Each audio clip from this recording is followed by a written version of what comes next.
On va voir maintenant la version probabiliste des grammaires hors contexte.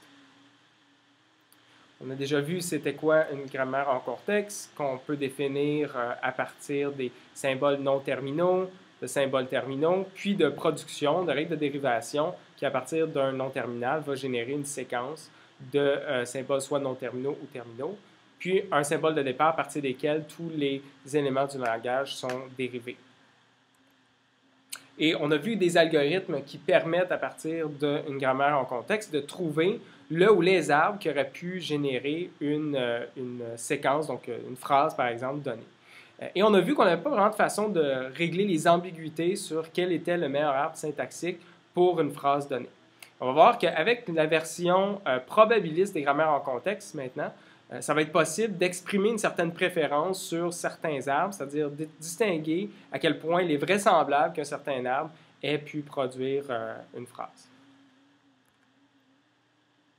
Donc, les grammaires en contexte probabiliste vont non seulement permettre de définir c'est quoi les phrases dans notre langage, mais en plus d'exprimer la vraisemblance de ces structures, donc certaines préférences sur les arbres syntaxiques.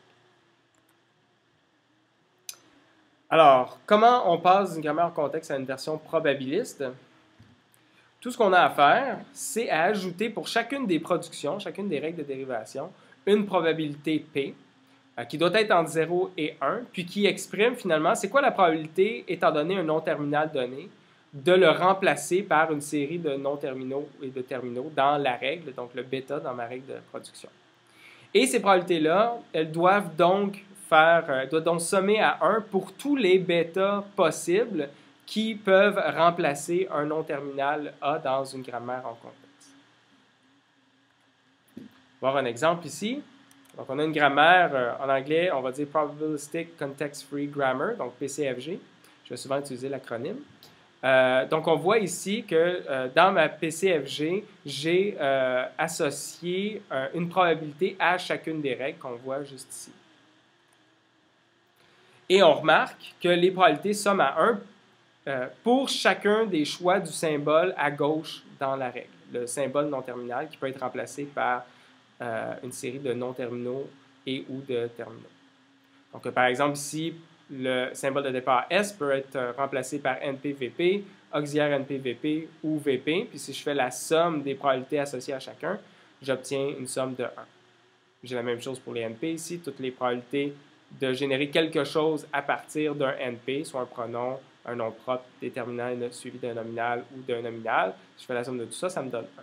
C'est vrai toutes les règles, incluant aussi celles du lexique. Par exemple, le déterminant peut devenir le mot, donc le terminal that, ou the, ça me donne la somme, une somme de probabilité à 1.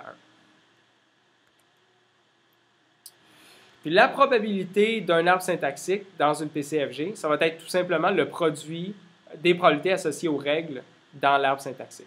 Donc la probabilité d'un arbre T, ça va être le produit des probabilités de ma PCFG qui me donne finalement la probabilité de ce qu'il y a à droite, le right hand side, donc RHS, dans chacune des règles dans un arbre syntaxique, étant donné ce qu'il y a à gauche, donc le non terminal finalement qui est remplacé par ce qu'il y a le RHS ici.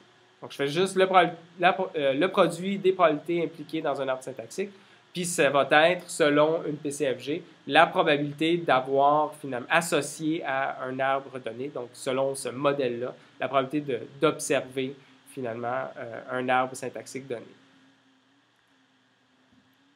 On va faire deux exemples de calcul des probabilités. On en a un ici, avec l'arbre syntaxique ici, où je vais commencer par avoir la probabilité que S devienne VP, qu'on a ici, qui est 0.05, qu'on a là. Ensuite de ça, je vais avoir la probabilité que VP devienne verbe et NP. Donc, on a que VP devienne verbe et NP, c'est 0.2. Et je continue comme ça. Donc, la probabilité que NP devienne DT suivi d'un nominal, c'est 0.2. On l'a ici, NP devient DT suivi de nominal. Même chose pour cette règle-là ici. Nominal devient nominal suivi de noun, qui correspond à nominal ici. Nominal devient nominal suivi de noun, 0.2. J'ai aussi que nominal devienne noun Nominal devient noun, c'est 0,75 qu'on a ici. Puis toutes les autres, c'est les probabilités associées au lexique, c'est-à-dire la probabilité que le nom terminal verbe devienne book, qui est 0,3. Déterminant devienne the, qui est 0,6. Noun devienne dinner, qui est 0,1. Puis noun devienne flight, qui est 0,4.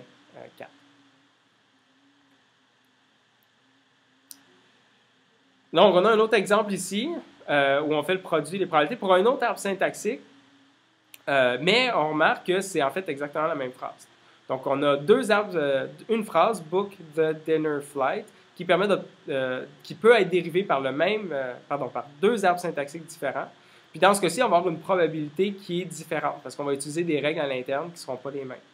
Donc ici, on va avoir la probabilité que S devienne VP, qui est 0,05. Ensuite de ça, que VP devienne verbe suivi de NP, suivi d'un autre NP, qui est 0,1. Ensuite de ça, NP devienne déterminant suivi de nominal, 0,2.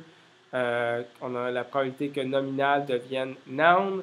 Nominal devienne noun, qui est 0,75, qui se trouve ici. On l'a une autre fois, qui se trouve ici. Puis, on a aussi NP devienne nominal.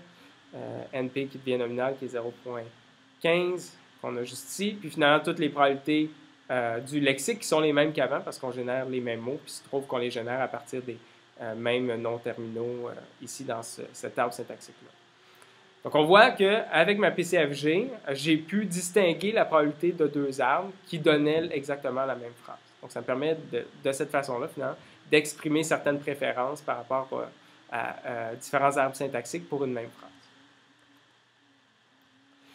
Et parce que générer un arbre inclut générer les mots, une PCFG, on peut voir ça comme une certaine forme de modèle de langue. C'est-à-dire que je pourrais calculer la probabilité juste de la phrase en faisant la somme sur tous les arbres tels que les feuilles de cet arbre-là, c'est la phrase S donnée. Okay? Donc, si dans l'exemple précédent, j'avais seulement deux arbres syntaxiques possibles, bien, je ferais la somme finalement des deux probabilités qu'on vient de calculer dans les diapositives précédentes. Puis ça me donnerait, dans ma PCFG, la probabilité de la phrase qu'on avait. Okay? Donc, ça correspond bel et bien à un modèle de langue parce que ça assigne des probabilités sur du texte, sur des séquences de mots, dans ce cas-ci, sur des phrases. Et pour en savoir plus sur comment utiliser les PCFG, puis l'analyse syntaxique en général pour faire de la modélisation de langue, pour dériver des modèles de langue améliorés, j'invite à regarder la section 14.9 du livre.